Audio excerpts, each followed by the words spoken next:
Bunni faayidaa garaa garaa qaba.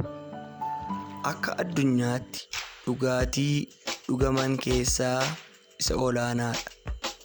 Buna dhuguun akka qorannoowwan garaa garaa ibsanitti faayidaa guddaa dhala namaaf qaba.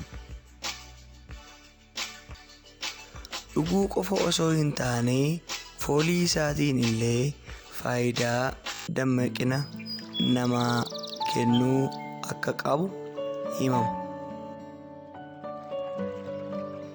Kanaaf fakkaata namoonni tokko tokko yeroo bunni akaawwamu foolii isaa kan ulatan.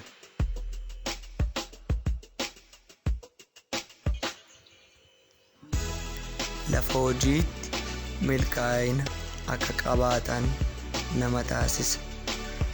Kun kan ta'u bunni dammaqina waan isaaniif kennuuf hojii isaaniitti dammaqaa ta'u. Walumaa galatti buna dhuguun fayyummaa keenyaaf faayidaa qaba.